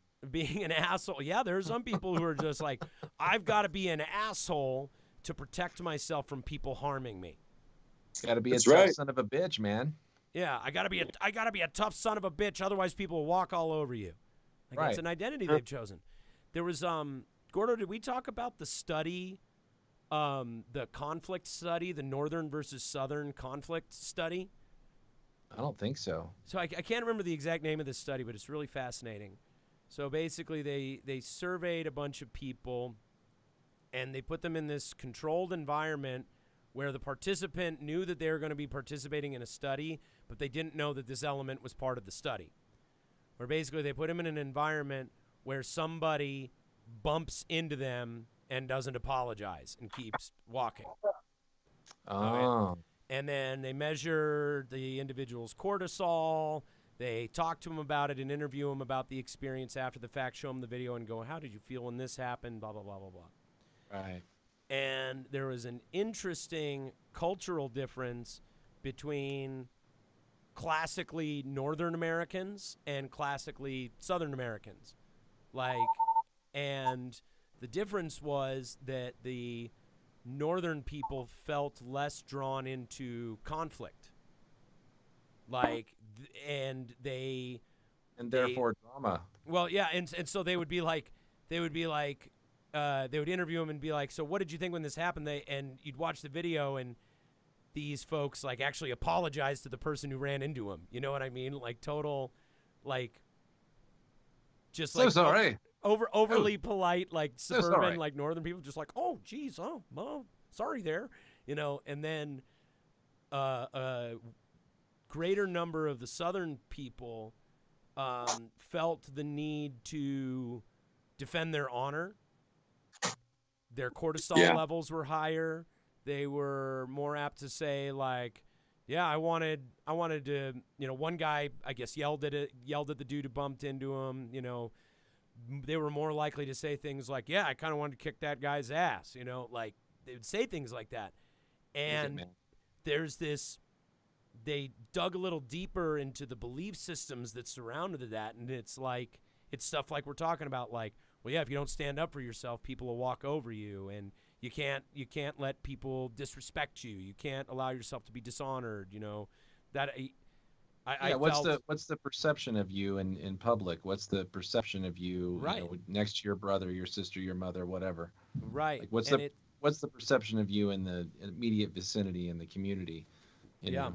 And it's like while we as humans, humans have only been around 200,000 years, so not that long, from our closest primate ancestors. It's like we do still have that innate aggression built in. There still is innate violence in human beings, but there is a degree of it to which can be directly attributed to culture and upbringing and belief system and value structure. I tell you, one of the greatest freedoms that I've ever been offered on this path that I've been on is finding out that respect is imaginary. That respect is imaginary? Yeah. Yeah, man. It's something I make up inside my head, and I make these parameters that say, if you do this, you're disrespecting me. Absolutely. And if you don't know those parameters, the chances of you disrespecting me are very good. Right. Especially if I have very high expectations of what respect is. Right. When I realized that respect was imaginary, it changed my entire vibe, because I used to be very violent, very hardcore. And I've been on a pathway of peace now for about 10 years. And part of it is because I've let go of a lot of my world paradigms that were not serving me. Right. And one of those was that thing about respect. That's important. And that's very important to do. And I've had to do a lot of work on letting it be okay when people don't like me. You know what That's I mean? tough. Or That's tough. like letting it be okay. Like, one way I will explain, this is something, and tell me if you've had this experience as a father. I will imagine scenarios that my son is going to encounter in his life. And I will imagine, okay, Dad, how are you going to help guide him through this event when it happens? And I start to process it and start to talk about how I would explain it to him. And in imagining explaining it to him, it is relevant to old ways of thinking that I have that need to be healed a little bit. Sure. You know what I mean? Like thinking about telling him that, like, look, if you take 100 random people, most of them aren't going to pay you any attention whatsoever. Most of them aren't even going to notice you. You're just going to be another face in the crowd. Most of them. There will be a handful of people with whom you are light acquaintances or contemporaries with. There will be a handful of people who lean towards liking you more. There will be a handful of people who lean towards disliking you more. There will be a small group of people who really like you, who would call you a friend, a handful of people who really don't like you, and then there will be just a few people in that 100, maybe 3 or 4 or 5 people who love you, and maybe 3 or 4 people, maybe only like 2 people who hate you. Mm-hmm. You know what I mean? Like, Yeah. that's just the breakdown on it. It's the law of diffusion of innovation. If you look at that graph where it's like the early adopters and the innovators and the majority and all that. If you look at that graph, if you've ever seen, I don't know, have you ever seen the law of diffusion of innovation graph before? Like, it's definitely worth looking up. I could probably get it up here on this. Actually, Gordo can get it up on this while I search for it. You've got the thing. Can you I've got the thing. Can you look up? Can you look up on Google? Can you just Google the law of diffusion of innovation? Law of diffusion innovation. Sure thing. I'm Right. also receiving some incoming messages about something you may want to turn your attention to on your phone. What does it say? I think you should look at your phone. Oh, it says Skibbs think we may have been hacked. Yeah. You know what? I've actually been seeing that come from a few of my friends' accounts. Where it's like, everybody watch out for this. It's a it's a message that comes in and it just says, I didn't expect this to take so long, but I finally got it all done. You got to love it. I used some of your photos. They are right at the top. 3 of your pictures and 4 hours of my time. LOL on Instagram. And then it just goes to like a piece of phishing software. Yeah. Is So that that's what you're talking about? that is the PSA. That is the PSA Yeah. for everyone out there. Yeah. Yeah, because I hadn't seen that before, so I just wanted you to see that because I didn't want to tip off whoever it was, since we're Boo. alive and all that stuff. Boo. I don't know. Well, yeah, I just got another message from Micah that just says, yo, your Facebook is jacked. My Facebook is jacked? What's going on? What's going on? Everything is jacked, man. God damn it. It's the COVID, man. I'm telling you. Dadgum hackers. All right. Oh yeah. Sorry. I touched the mouse. So yeah. The diffusion of law of the law of diffusion of innovation is basically like it's a marketing term, but it breaks down to, this is super useful in like looking at your audience, like who composes your audience. Yeah. Chrome's all the way over here on the left, Gordo. Wait. I'm having issues because I have my sidebars at the bottom too, so it's popping All right, up. here, let me pop it up real quick. It keeps popping up both of my things because I don't have it in the right place. There you go. It's the one thing I was not prepared for. I apologize from the bottom of my heart. Gotcha. Nice work, Gordo.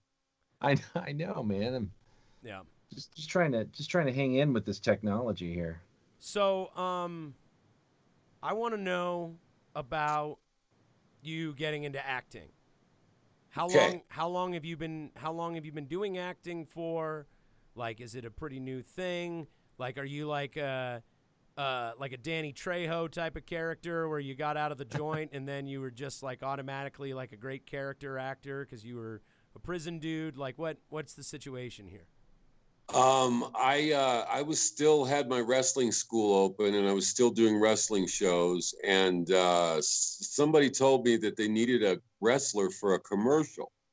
So I went down to a place at that time was called Colorado Production Group, and I was sitting in a waiting room with a bunch of guys that were actors that had headshots that all knew each other from different projects. I almost left a couple of times because I felt like the new kid at school, Right. And I went in and I got the job. It was a national commercial for a then unknown show called Trading Spaces that ended up doing really well.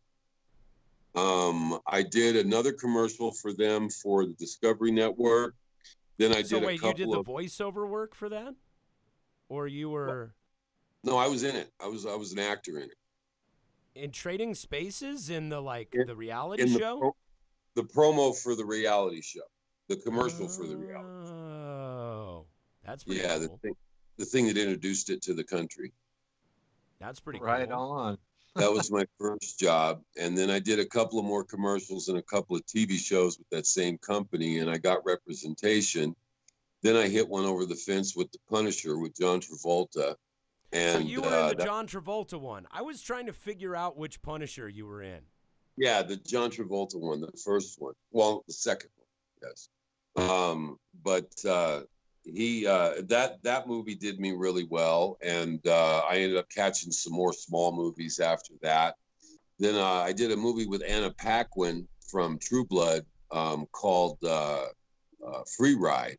That was a real groove. That kind of swung my career in another direction. Then I just I can't tell you how many movies I've done. It's all up, but that's what started it all, was the whole wrestling thing. You know, I went from radio to wrestling, and from wrestling to acting. That's pretty cool, man. Yeah. I just had a moment where I was like, man, that's like the same thing that like happens with a lot of actors like Hulk Hogan, and then I realized your mustache looks like Hulk Hogan's, and then I like looked at your brother. And I looked at your hat, and I just started like imagining all these jokes about like being Hulk Hogan's stunt double, and like be like, or like the meme where they say like, we've got Hulk Hogan at home, and then it's like Hulk Hogan at home, and it's Bobby Lee Black. You know what I'm talking about? Have you seen that meme? Yeah. Where it's like, whatever, we've got whatever at home, and then it's like whatever at home, and it's some funny picture. Sorry, that popped into my head. Sorry, that was really funny to me. So tell me about working on The Punisher. What did you do in The Punisher? I was a bad guy. I'm always a bad guy. You know, I shot a good bad guy. I thank you. I shot John Travolta's son in an arms deal that went bad and started the whole war, and then the feds shot me. Oh, so you were the main bad guy. I was a critical bad guy. For sure. Critical bad guy. That's a great band name, dude. Yeah. Critical bad guy. Critical bad guy. Critical bad guy. That's great, man. That's great. I want to change the description of the episode to Gordo. Write this down. We're gonna call the episode "Critical Bad Guy." Critical bad guy. That's it. That's a great name for the episode. That's great. Critical. So, we also worked on a film together. Yes. Yeah, we did, and I never saw what came of it because your partner in Chamber of Peace Films has done a few music videos for us. Is an old friend of mine. Dude from high school, dude who did a couple tattoos on me, Italo Gani. Yeah. So how do you guys hook up and decide to create your company, to create Chamber Piece Films? Well, Italo and I worked together as tattooers, and he knew that I was an actor and that I was active in the entertainment industry, and he told me that he was planning on shooting films, and so he shot a couple of things and showed me what he shot, and I was really impressed with his eye. And so we endeavored to start a movie called Wax. Right. That, but what happened is that Italo had a kid, and then he had two more kids. And he had twins the second time around. Yeah, he had twins the second time around. So there really was not time to produce that movie. Okay, so that's what it was. It just went by the wayside until the kids got a little older, you know. But that's what started Chamber Piece Films. I mean, the two things that we base our company on is one, the Chamber Piece concept, which is a small group of players that can play multiple roles. And then the experience that I've had over the years, I've had 3 times that a script was written with me in mind. And those times were the times that I had my most stellar performances. So what we try to do is get to know our actors real good, and then write the script around them so that they can be themselves in the role. Right. Yeah. That's a smart thing. Character-driven scripts. That's really cool. I like that. So that's what we're putting into this one, and the shop. And I think that because of the way that we're doing things, there's a synergy being created between the actors that's going to come across on film. Right. So how has the short film been received since you guys initially put it out? Oh man, people loved it. They enjoyed it. They laughed. They had a good time. They loved the characters, and they wanted more. Right. You know, they wanted more. So we're going to give them more. Right on. Very cool shit. Very, very cool shit. Your listeners can go ahead. Go to www.theshopfilm.com, and they can watch the clip. www.theshopfilm.com. Actually, we can bring it up here on the stream. Wait. Yeah, we can bring it up here on the stream. What's the address? www.theshopfilm.com. Okay, hold on. Let's share our screen here. Screen cap. Is that it? Yeah. All right, so www.theshopfilm.com. Yeah, man, we've got the technology. It's looking so tight. It's looking so tight. Okay, all right. So there. Oh, look, there's the Enigma. Hey, that ain't you. Who's that guy? Oh, man. Look at this. This looks great. All right, let's check out this video here.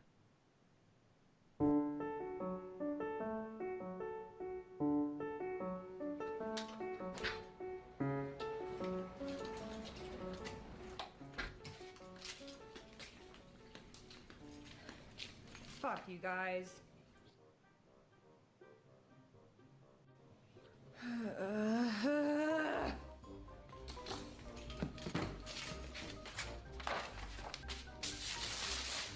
Every fucking morning! Dicks.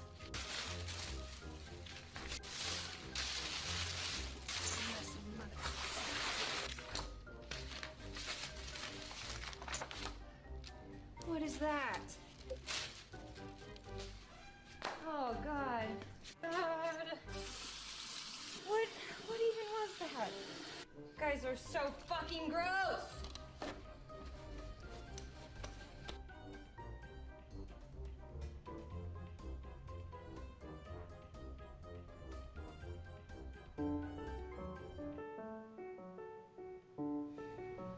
Coffee. I don't know what I would do without you.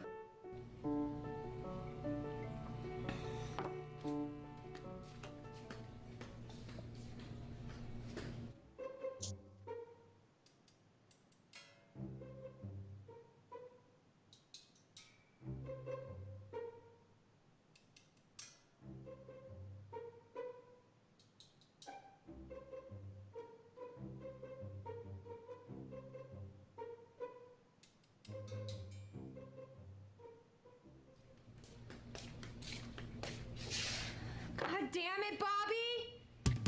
Be right back.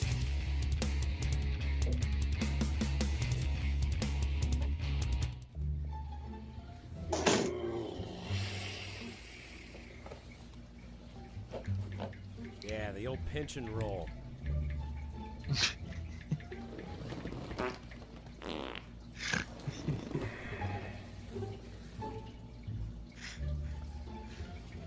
Hey man, you got any appointments today? No, not today.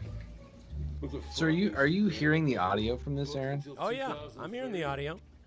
Just because I care about what I do. Because doesn't it mean just I'm it looks great. Yeah. Fuck you, dickhead. Didn't I teach you how to tattoo? Yeah, if that's what you'd like to call it. But still, though, I taught you how to tattoo. Yeah. So have some respect. Just because you started tattooing when it was invented does not mean you know shit. Yeah, but I bet I make more money than you. Oh yeah, Kenny Rogers? You a gambling man? Hey, fuckheads. Oh, Mom's mad. You turds need to start helping me clean the fucking shop. Turds. Who says turds anymore? Old ladies, mostly. Turds. That's great. You think I'm kidding. You guys are disgusting. This is our workplace and we all need to contribute. I contribute. Me too. No, you don't. You do the big tattoos, you do the small ones, and I clean the fuck up after both of you. Yeah, but I make more money, though. No, you idiot. In addition to tattooing, you also need to help clean. I don't clean. No, that's true. Bobby doesn't clean. Everybody knows that. Yeah, man. I haven't even washed my hands at work since, like, 1992. Okay, first fucking gross, dude. This is our workplace. I can't pierce in this environment. Take some pride in the shop, you dicks. Started wearing gloves. And that's another thing. You only wear the gloves because I make you do it. Damn straight. Them things are expensive. There's this thing called the health department. They'll shut us down. You won't have anywhere to work. Do you understand? Yeah, Aaron, I'm still really not on board with this. Oh, I swear to God, Bobby. Hold on. I have an idea. What kind of idea? A bet. All right. What's the bet, you fucking noob? Whoever makes the least amount of money today cleans the shop, you relic. You're on, you arrogant rookie. Oh, hell no. Oh, he doesn't want to shake his Can hands you get because they're behind us, gross. Aaron? Whatever. You guys are on your own. I have to go pick up my dog.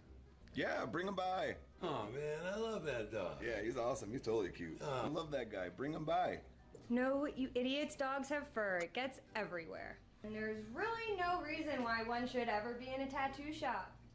We could always shave the dog, and then he can hang out with us all day. Jared, touch my fucking dog, and I'll go John Wick on your ass. Bye, fuckheads. Turds. That is good shit.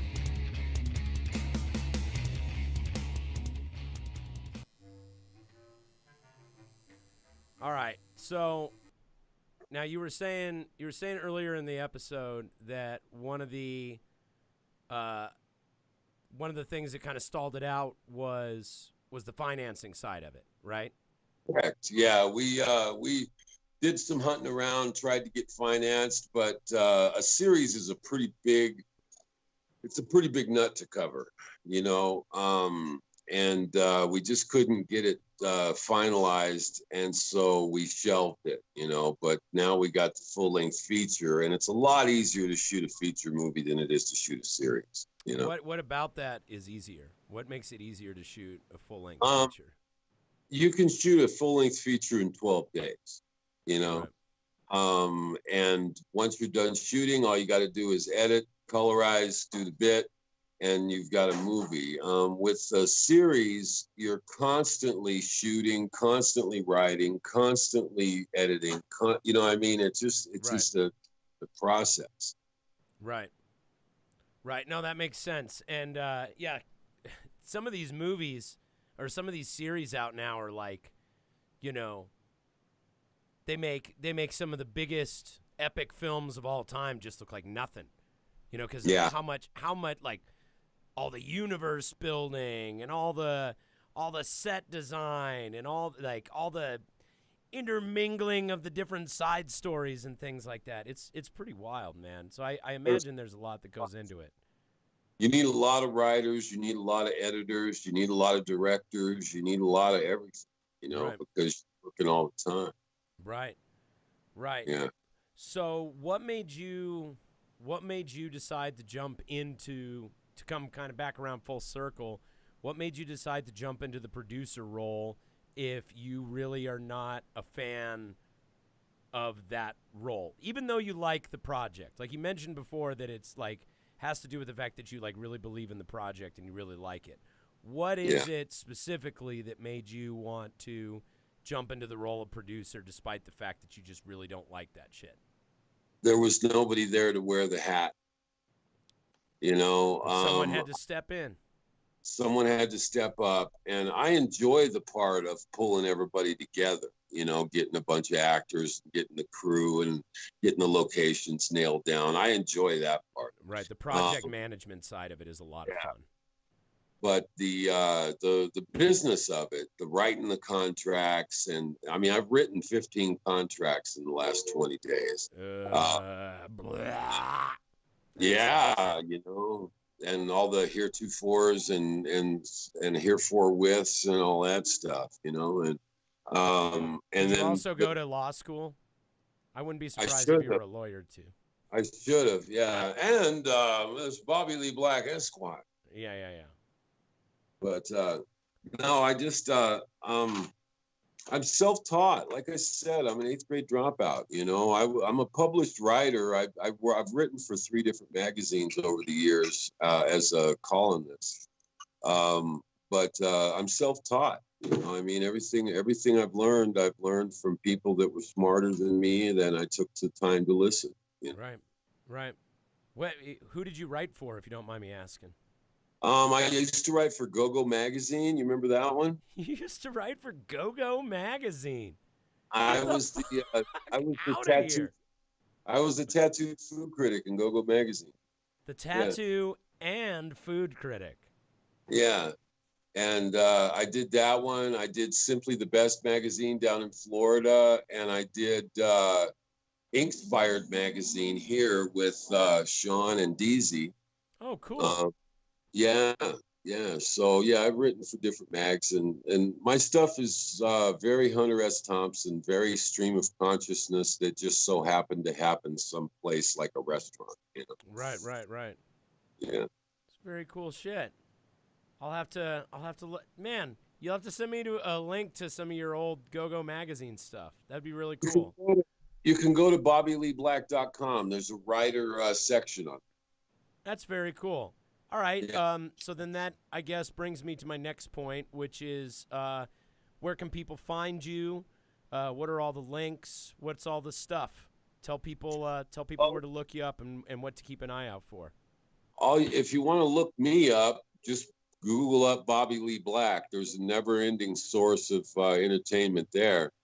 But if you're interested in the film or you're interested in maybe coming on board with us, the real website that I really want to push is theshopfilm.com. Cool. Theshopfilm.com. Mm-hmm. Everybody watching, keep your eyes out for the shop. Hey, let's give a quick shout out to our sponsors real quick. You want to handle it, buddy? I got it. All right, cool. First and foremost, Matula Plumbing. Matula! Shit rolls downhill. Don't be at the Don't be at the bottom. Your number 2 is our number 1 priority. Your shit is our bread and butter. Angie's List Super Service Award winner back in 2011. 111. 111 is the only one that matters. The only one. He'll wear the booties for you. If you need The only one price. The only one in the game. Jerry Matula, master of poopers himself. Flipside music. Life is short. Go make some noise. Go see Ike and his informative staff. Subscribe to the Flipside Music channel on YouTube to see their series, What the FAQ. And most importantly, go down to the shop and take a gander at their largest selection of effects pedals in the region. They've got repairs and lesson space and the coolest little jam and demo area I've ever seen. Like, it is like the most comfortable place to go. Plus, dude, their staff knows everything there is to know about. Legit. Everything. They know their shit. They know their guitar picks, and they know their tuners, and they know their stomp boxes and their fuzz boxes and all the other pedals and git fiddles that you could ever want to know about. Capos. Capos. They know about capos. They know about. You know, if you put a capo on your mic, you can hit higher notes. I heard that. I've heard that. I do it all the time. Whenever we do Queen songs, I just put the capo on. It works every time. Does it work better than putting it on your nads? I actually put it on my wanger on long road trips. That's gotta feel good. Yeah, it really gives you that extra 15, 20 miles you need when you're about to piss your pants and the next rest area isn't for a while. That's what I call self-care. Yeah, when you want to optimize your stops because you've got places to be, so you don't want to stop and get gas. You want to stop and get gas and take a pee. Oh, yeah. Yeah, you know what I mean? Burn TV Studios. This content and a bunch of other great content comes live. Well, I mean, I guess that the Nug Nation isn't live. It literally is not live. It's stop motion. Well, you're live from there right now. But I'm live from Burn TV Studios, where we make the Nug Nation, Hemp in History, and a bunch of other really, Potty Talk featuring Bong Burgundy, and, of course, the motherfucking podcast. Oh, Gordo, I forgot to tell you about the new Wait, did I tell you about the new toy that we got here? No. Dude, we've got 2 laser engraving machines here. And when I showed up, it smelled like the place was burning down. And Mikey walks me to the back, and he and Jamie were cutting letters out to make a giant light-up Nug Nation sign to put in the boardroom. Wow. Dude, like, it got my wheels fucking spinning, dude. I want to make my own kiss lights. Like, seriously, it is so fucking cool what they're doing. Anyway, Burn TV Studios, the Nug Nation. We got some cool stuff coming out of here. Go to thenugnation.com to see the Nugs and their wacky adventures through the town of Nugville. RocketSpace. Billy Ray Cyrus. Billy Ray Cyrus. RocketSpace Rehearsal Studios. RocketSpace, fully furnished, fully equipped, clean, professional, nice, affordable, and all the rest of it. Hourly rehearsal studios. They are open for business. So if you and the gang want to go jam, head down to RocketSpace. Say what's up to Kate for us. RocketSpace, you ain't got to carry shit. Hey, by the way, Skibbs says he'll wire up the kiss lights for you. Really? Yeah. Did he just say that in the comments? He just said that. He sent a direct message to me, which means he means it. Dude, Skibbs, you are fucking on, dude. Like, dude, later on, I'll take a video and I'll send it to you and show you the toy we got. It's so fucking dope. Yes, I'm going to take you up on that. Thanks, Skibbs. Love you lots. Shout out to Gene Skibbons, our former producer of the motherfucking podcast, but longtime helper dude, longtime helper of bands and musician himself, quite the guitar player, and just a sweetie pie of a guy. He's on point with the memes. Oh, he's a meme lord. He is a true meme lord. He's just a hell of a nice guy. It's one of the only things I miss about being on social media regularly. Like, is John Skibicki's fucking meme game is so on point. He's so very good at it. You're doing the Lord's work, sir. He's one of the few in my feed, you know. Yeah. Evergroove Studio. Wow. In Evergreen, Colorado. Evergroove. Nestled atop the Black Mountain region of Evergreen. Most beautiful recording studio you'll ever seen. Most friendliest staff you'll ever seen. Top of the line equipment. Top of the line know-how. Top of the line views and environment. Take an early morning hike with Jenny and Brad through the region, or take LSD and stare at Brad while he talks and absorb nothing that he's saying, but imagine him as being some sort of futuristic cyberpunk hacker recording engineer dude and thinking that is just truly amazing. Like, literally, when I took acid up there, I was talking to Brad and missed every word he said in a conversation because I was imagining him as like a cyberpunk character. Did he look like Billy Idol on the cover of his cyberpunk album? Kind of, yeah. I mean, I don't know why I'm asking you, because no one's ever seen the cover of that album. No, it's terrible. No, you know what he you know what he looked like? So this is something I wanted to ask. This is something I wanted to ask Bobby earlier. Is what guy were you in the heist? Oh, because every heist has the guy. Yeah, I am the Rook. The movie's called The Rook. I am the Rook. I am the power piece that gets played into the game. Spoiler alert, I die, like always. Well, so are you like the explosives guy, or are you the hacker guy, or are you I'm the old outlaw that cleaned up his act, but now is willing to go back to being an outlaw to save his surrogate daughter. Oh, cool. That's honorable. Yeah. Yeah. So good reasons. So like if Brad was a character in the heist, like I was imagining him while I was on acid, he would be the guy in the van, like he would be the tech guy. He would be the surveillance guy. Yeah. Yeah, the bald guy, glasses, reroutes encryptions very fastly. Mm-hmm. That guy. Evergroove Studio, check him out. Mutiny Information Cafe. Hold on. It's coming. It's coming. It's coming. It's going so slow for me right now. There Mutiny it is. Information Cafe at 2 South Broadway in Denver, Colorado. Mutiny is everything. Reverend Jim, love him. Reverend Jim, love him. Reverend Jim. Books, comics, records, cereal, coffee. Eventually, there will be live events again. And I never even got a copy of Apeshit Mood Ring over to him because the COVID hit. By the way, as a side note, how have the sales of your record gone with not being able to play shows? Really just kind of depends. Just kind of depends on, what the activity level is, honestly. Because we've had a sale going on, and that sale is still going on right now at gordophonicrecords.com. Oh yeah. So you can enjoy yourself at gordophonicrecords.com, and you can pick up anything there. Any purchase of $30 or more gets 30% off with the code ISOCrazy at checkout. It's a perpetual sale we're running right now during these trying times. And Apeshit Mood Ring is a great album. Thank you. Yeah. Thank you very much.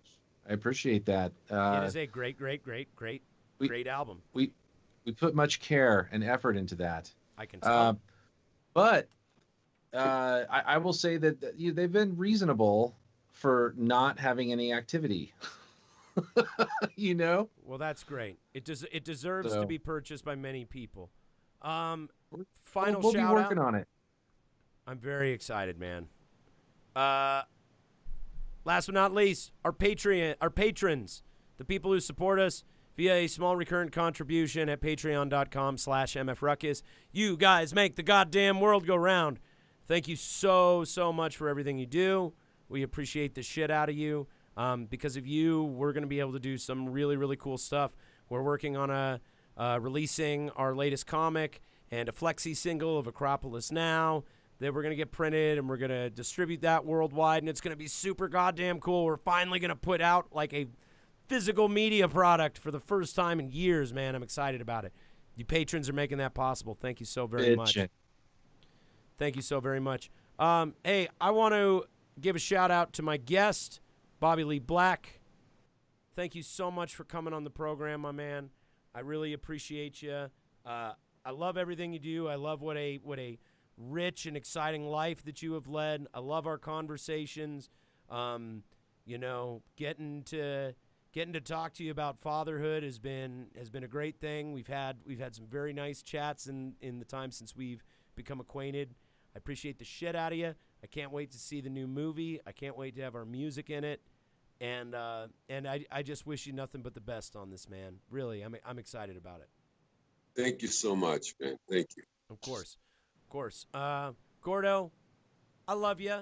Thank you so much for everything that you do. Ethan Klein, our tech dude, watching from the distance. And everybody who sent me messages to let me know that I got hacked. Hey, Houston Gandy is also letting me know that I got hacked. Thanks to all my friends who are letting me know that I got hacked. It's a PSA, man. Yeah. It's a PSA. I appreciate it. I can't wait to log into all my accounts and see all the messages that say the same thing. Yep, I just got one. Yeah, I'll bet you did. All right, guys. Love you lots. Thanks for watching the show. Thanks, everybody out there in internet land, for watching. This has been the motherfucking podcast, episode 111. We'll catch you on the flip side. Bye, y'all. Everybody. And fade to black. Wait a minute. There we go. Where's it at? It's right there. FTB.